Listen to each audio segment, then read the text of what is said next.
Alaikum warahmatullahi wabarakatuh. My dear students, today I am going to deliver a lecture on the short story The Necklace. Necklace actually means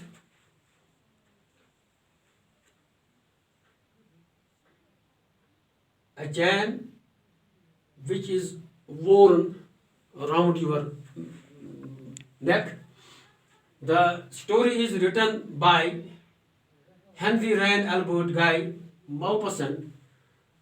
He was born on 5th of August 1850 and died on 6th of July 1893. Maupassant was a popular 19th century French writer,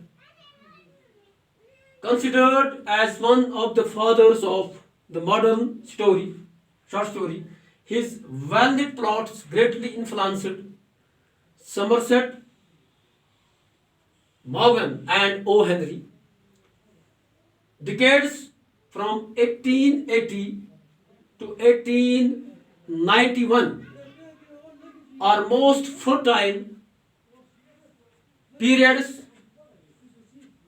of Maupassant's life. The author visited or traveled extensively in Algeria, Italy, England, and many other parts of the world, and on each travel he brought 2 or 4 volumes annually. The short story Necklace is a beautiful story. The theme of the story is that we must be happy with what we are and what we have, because we all depend on our Almighty. So, what He wishes to give us, we must be contented with that. The author has used situational irony in this story. What situational irony means? Situational irony is the irony in which or when actions in a story have opposite or unintended effect, so that the outcome is contrary what was originally expected. So it is against our expectations. What we expect, it is against our expectations. So this short story, The Necklace,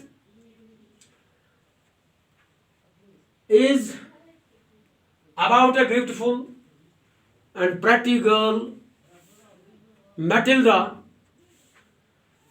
who wants to shape her life beautifully. Unfortunately, she is born in a poor family of clerks, where she did not have a good dress,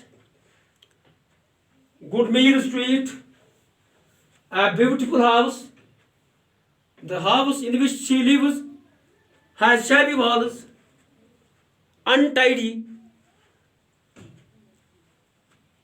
She wants to marry a well-to-do person, but her luck is not favoring her. She gets married with a petty clerk in the board of school education. So, you open your books at page number 107.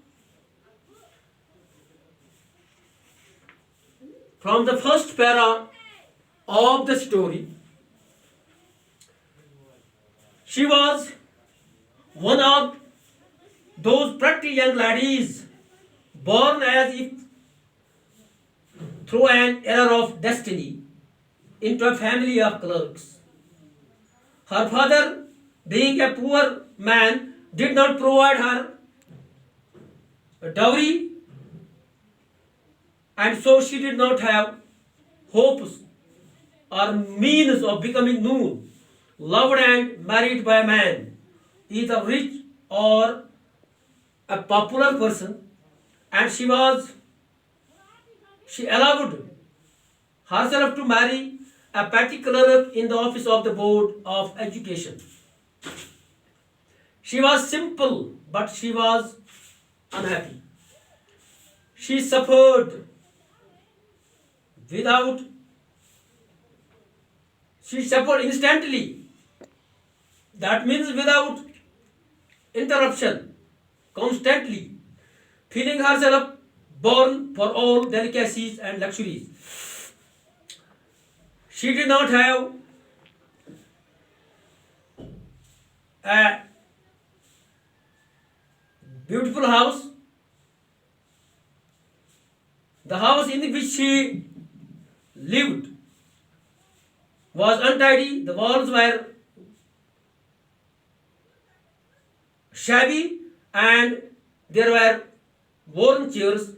All these things tortured and angered her.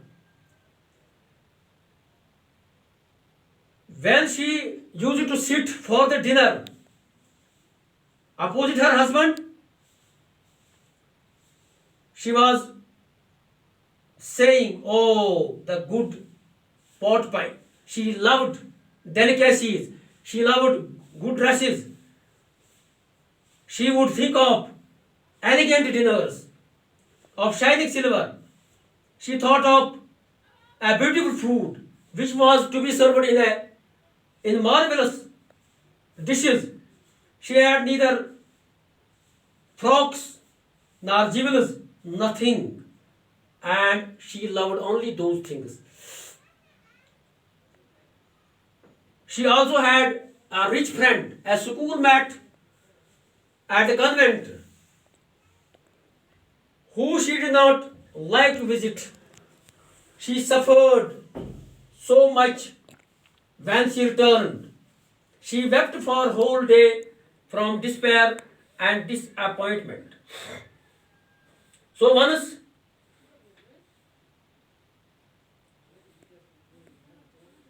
her husband, who was working in the Board of School Education, returned home elated, bearing in his hand an envelope.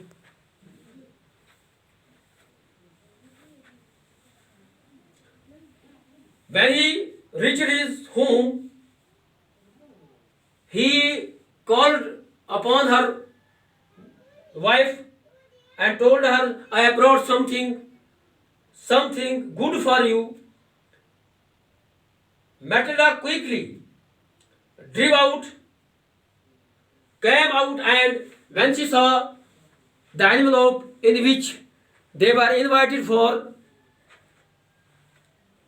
a dinner by the Minister of Public Instruction and his spouse, when she saw the card of invitation, she threw it away because she got disappointed as she did not have a good dress to wear at the ball, to go to the party of the minister's invitation. Instead of being delighted, as her husband had hoped, she threw the invitation spitefully upon the table and spoke in a